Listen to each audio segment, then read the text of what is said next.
Do not support Evan Johnson in any way, shape, or form, and let me make that fucking clear. I don't support him, I don't support violence against women, and I sure as hell do not support the disgusting, deplorable, violent, heinous acts that he committed against Kayla Malecc behind closed doors. I really fucking hope and pray that when this goes to court this week, Kayla gets justice for what that man put her through. At the same time, the videos that I'm currently seeing all over my For You page are disturbing to me. This is not TikTok tea and drama for everyone else's entertainment. This is real people dealing with some really serious shit. The conversation has completely shifted focus away from Kayla Malecc and how she was brave enough to speak out about what she went through to how James Charles involved, the downfall, Bye Sister 2.0, where's the apology video? It's distracting from the actual issue at hand, which is domestic violence. I have not spoken out about this for a couple of different reasons. The main one being, this is going to court this week. Anything I or anybody else says online can and probably will be used by either Evan's defense attorney or the judge to affect the outcome of its ruling. And I didn't want to put Kayla at any risk for that. I hate that I'm getting online and filming this video right now, but I truthfully have no other choice because I've also spent the last several weeks trying to get in contact with the only person involved in this that actually matters and needs to hear the truth, and that's Kayla Malecc. And she has been unwilling to have a conversation with me. And frankly, I don't fucking blame her. After I watched the laughable interview between Be Better and Zac Sellers, I wouldn't want to have a conversation with me either if I was being fed complete bullshit, lies, and misinformation from the person whose only source of information is the same man that lied to and abused me for 9 months straight. At this point, I have no choice other than to get online, tell my story, and then prove my story to be true in a court of law. I am suing Zac Sellers and anybody else that thinks it's funny or entertaining to get online and spread defamatory and slanderous lies, misinformation, completely bullshit made-up stories for the sake of views, likes, engagement, and galaxies. I'm done. This all started at the beginning of 2025 when I reached out to Kayla about her and Evan being in a Valentine's Day video together. She told me she couldn't. She was crashing out because they had just broken up because he was crazy. I tried to lighten the mood a little bit and make a lighthearted joke asking, could I have him now? And then asked what actually happened between them. All she told me was that he did awful things to her and that I would find out more in her 30-part TikTok series. She said she was upset that she helped build his platform based off of lies and abuse, and whenever she was healed, she was going to get online and expose him. I'm going to be so honest, I did not take this conversation very seriously. And obviously, now knowing what we all do, I fucking should have. Reading it back now, it is super clear that she was using humor to cope, and that is perfectly fine and valid. But at the time, I genuinely interpreted these messages as a messy breakup. Maybe he cheated, maybe they got into a drunken argument that ended badly. I could have never imagined what she was actually going through behind the scenes. A lot of Kayla's own friends and family have said they had no idea what she was going through. I wish I could go back in time and been there for her, tried to help her. I wish that I would have asked more questions, but frankly, I didn't feel comfortable doing so. First and foremost, she obviously wasn't ready to talk about it yet based on her last message.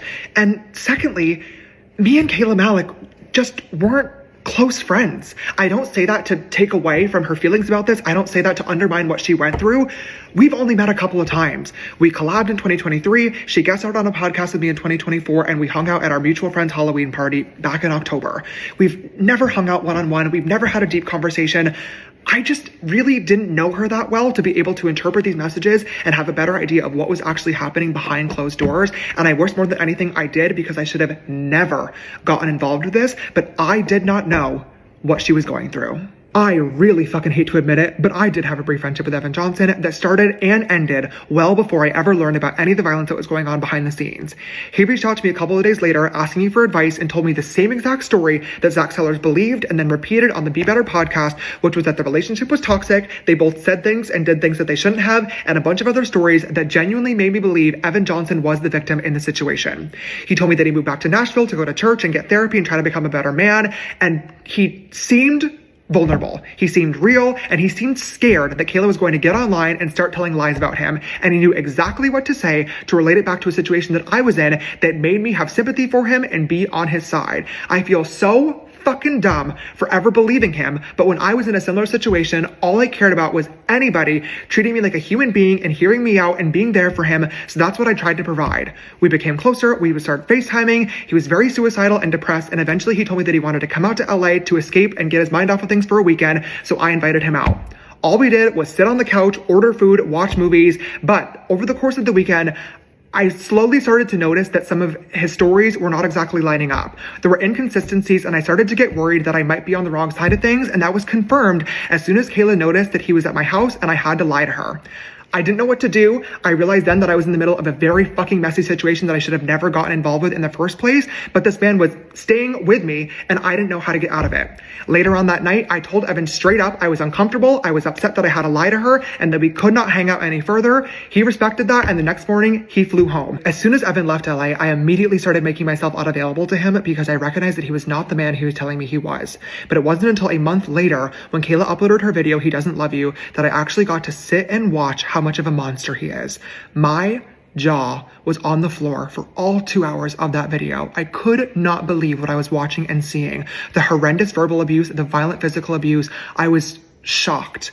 I was ashamed for not taking me and Kayla's conversation more seriously. I was embarrassed for ever believing that man's lies and manipulation. And I was angry with myself that I ever allowed that man into my home.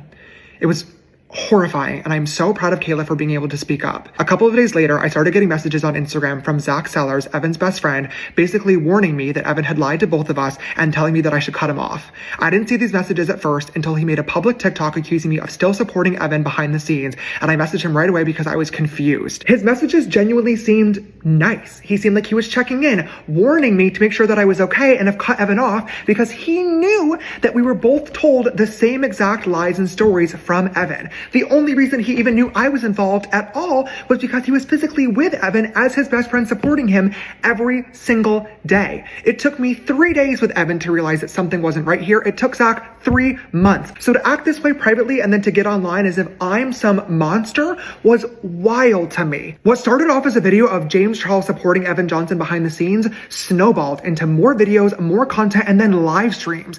Every single night, Zac has been live asking for galaxies in exchange for showing more receipts. He's been asking his followers for their cities and locations so he can go on tour with Kayla after this is all over with. He's even been asking for donations on PayPal to fund a merch line. This has nothing to do with getting justice for Kayla and everything about making an opportunity for himself. And the perfect one came along when Be Better flew him out to Canada for their podcast interview. Aside from the timeline that I just told you guys, everything else in that hour-long episode is complete bullshit. To start rumors about somebody online is one thing. Unfortunately, I know that that comes with the job, but to publicly accuse them of prostitution is ridiculous. There is no proof, no evidence of any of the ridiculous claims that Zac is making because they did not happen, which is why I have no choice other than to take legal action. But before I do that, I want to quickly take a second and clear the air on some things that have really set me over the edge. First and foremost, Evan Johnson and I did not in any way, shape, or form have a physically sexual relationship. We did not have sex while he was here, and I did not, under any circumstances, pay Evan Johnson for sexual favors. Not in person, and certainly not online through a secret OF account where I'm apparently funding his entire life. That is absurd. Not that it's anybody's business, but I do have an OF account. I'm a grown adult. I barely use it, but Zac, if you would like to see, I will gladly send you a screenshot of my transaction history. I have nothing to hide, and I have not sent Evan Johnson $1 single. Zac claims to know all this information to be true because he pressured Evan into getting drunk and telling him what happened on the trip.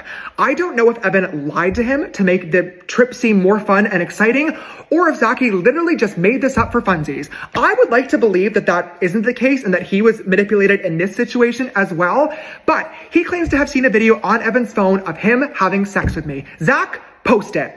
If you have the receipt, if you have the video evidence, you can upload it. You have my full consent and permission. I've had far worse posted to me online that I didn't consent to. Go right ahead. But you can't because there is no video of something that did not happen. Be Better doesn't even stand by these claims because he's now added a disclaimer to their interview that says he was not able to verify a single thing that Zac said. Second, there's a rumor going around that I paid Evan Johnson's bail. This is not true. It is a public record that it was Evan's family who got him out. Kayla's own sister has confirmed this. JC did not bail out EJ. I know who did, and I cannot say anything. Third, there's a new narrative started by Be Better that I am trying to silence anybody that talks about this issue. First and foremost, this is literally the biggest thing on TikTok right now.